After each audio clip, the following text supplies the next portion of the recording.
करके उस टेक्नोलॉजी को हम फिर अगेन किसानों के पास ले जा सकते हैं। सो ऐसे हमारे ये 3 एक सीरीज में ऑब्जेक्टिव्स हैं।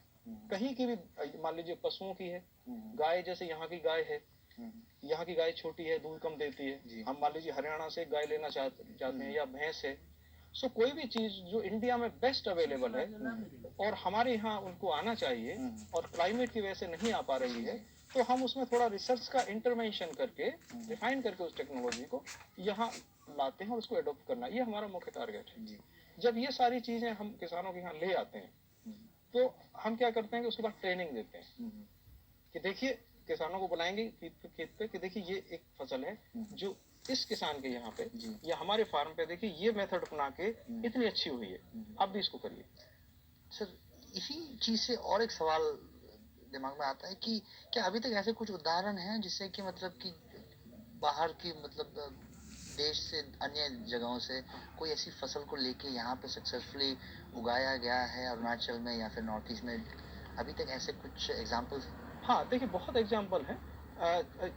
जैसे मेरा एक कृषि विज्ञान केंद्र है, इसी तरीके से तमाम सैकड़ों कृषि विज्ञान केंद्र नॉर्थ ईस्ट में काम कर रहे हैं। आईसीआर के खुद 15 कृषि विज्ञान केंद्र हैं जहां तक मेरी जानकारी है। स्टेट गवर्नमेंट के बहुत सारे कृषि विज्ञान केंद्र हैं, एनजीओज हैं बहुत सारे, सब लोग अपने अपने दायरे में, क्योंकि यहाँ जो रिक्वायरमेंट है वो लोकली स्पेसिफिक होती है। यहाँ क्या, चूंकि क्लाइमेट अलग है, थोड़ा सा वैली है तो अलग क्लाइमेट होगा, हिल है तो अलग होगी, तो सब लोग काम कर रहे हैं अपने अपने क्षेत्र में। सब लोग जो जैसे नई नई वेराइटीज है सब ला रहे हैं, उसको एडॉप्ट कर रहे हैं, काम चल रहा है अच्छे से, और आईसीआर का इसमें बहुत बड़ा रोल है।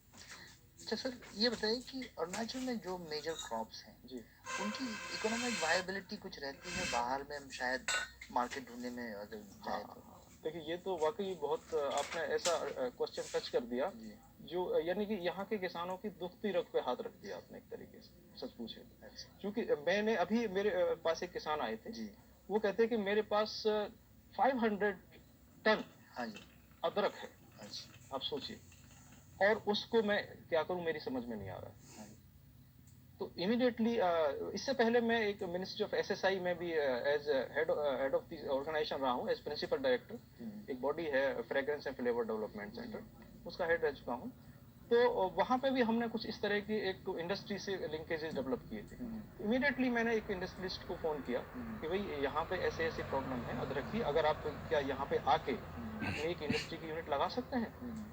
तो वो बहुत अच्छे से एकदम तुरंत एग्री हो गए। उन्होंने कहा ठीक है, मैं अप्रैल मई में आऊंगा और विजिट करूंगा, और अगर मुझे लगा अच्छा है तो मैं वहाँ अपनी यूनिट खोल सकता हूँ। तो इस तरफ भी हमारे एफर्ट्स जारी हैं। जैसे दूसरा इसके बाद जो एक कार्डामम है, लार्ज कार्डामम, यहाँ की बहुत अच्छी क्रॉप है लार्ज कार्डामम, तो इसका भी लोग हम एनकरेज भी कर रहे हैं और लोग भी अपने आप भी काफी उसको करना चाहते हैं।